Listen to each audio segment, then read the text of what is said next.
Okay, when a marriage ends, almost everything gets divided: the house, the savings, the furniture. But one financial obligation doesn't end at the courthouse door. One person may walk away owing the other a check every single month, sometimes for years. The question is, how does a judge decide what that number is? Not a rough guess, an actual dollar amount tied to specific variables built from a real calculation. That system is called alimony, and it works more like a pricing mechanism than most people realize. Before we get into the details, a quick word from today's sponsor. Hey, it's CJ, the creator of this channel. If you want to make YouTube videos but don't want to spend the time it takes to script, film, and edit, with topic2video.com, you don't have to. The video you're watching right now is proof. I input my topic into the platform and this full-length video came out. I know it sounds simple, but it's true.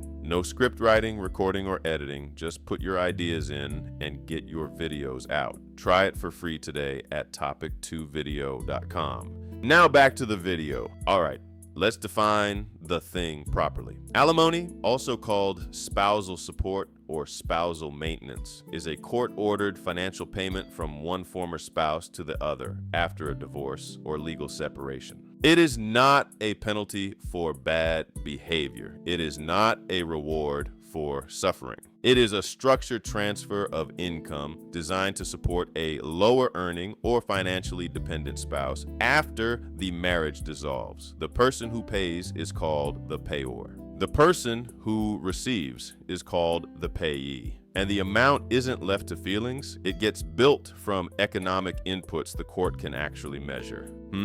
Alimony didn't always work this way. For most of American legal history, it was tied directly to fault. If a husband was found guilty of adultery, abandonment, or cruelty, his wife was entitled to support almost automatically. It was less an economic calculation and more a legal punishment. That changed in 1970 when California became the first state to allow no-fault divorce. You no longer had to prove wrongdoing to dissolve a marriage. And as no-fault divorce spread across the country through the 1970s and beyond, alimony transformed with it. The fault-based entitlement gave way to two questions. Does this person need support? And can the other person afford to provide it? That shift turned alimony from a moral verdict into an economic one. Okay, so what does a court actually look at when it sets an alimony number? The list is longer than most people expect. Length of marriage matters a lot. A 20-year marriage produces very different expectations than a 2-year one. Courts also look at both spouses' incomes, assets, and debts. Earning potential, the standard of living during the marriage, health, age, emotional condition, childcare obligations, and what the lower earning spouse needs to reach financial independence. Courts are calibrating need on one side and ability to pay on the other. The marital standard of living becomes the target within reason. Yeah, if that lifestyle was financed mostly by credit cards and debt, the court won't order the payer to keep subsidizing it after the marriage ends.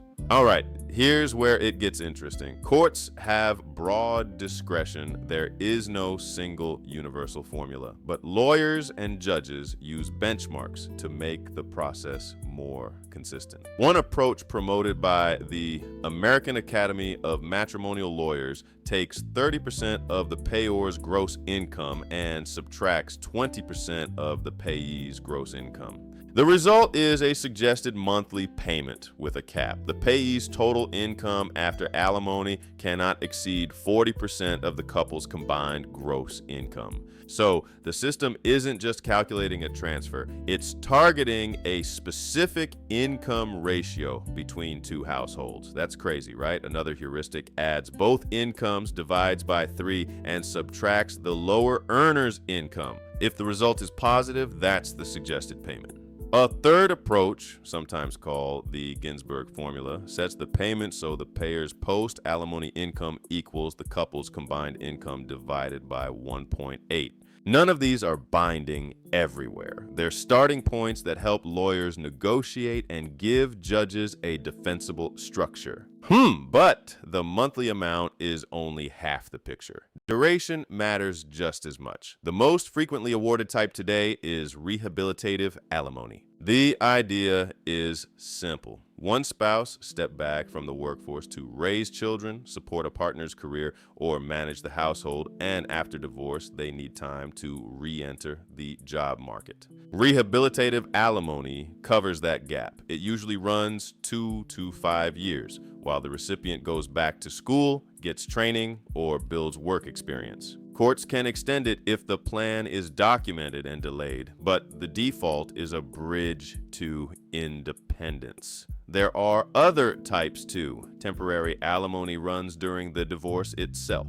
Permanent alimony still exists, but it's rare and usually reserved for very long marriages or serious health conditions. Reimbursement alimony compensates a spouse who supported the other through a degree or career milestone, and lump sum alimony replaces ongoing checks with one payment. Each type solves a different economic problem. Yeah, from an economics lens, alimony works like post-marital insurance. During the marriage, one spouse often trades earnings for household contributions, staying home, raising children, making the other's career possible. Alimony compensates for the risk that creates, but insurance comes with trade-offs. Economic research published in the Review of Economic Studies found that alimony creates larger labor supply disincentives than child support.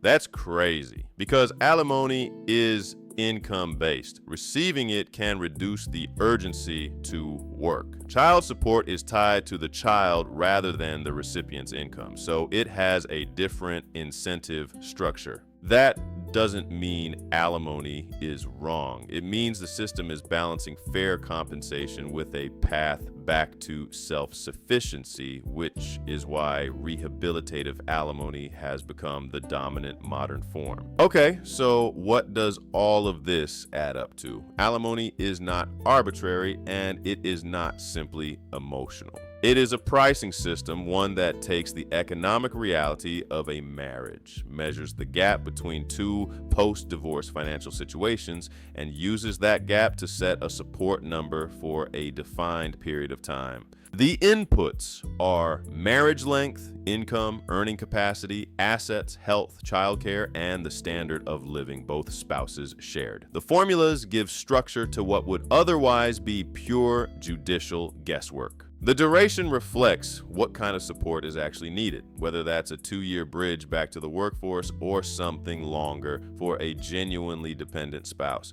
And the trade-offs are real. The system provides a financial safety net, but it also shapes behavior. Every dollar of monthly support is also a signal about how urgently someone needs to earn on their own.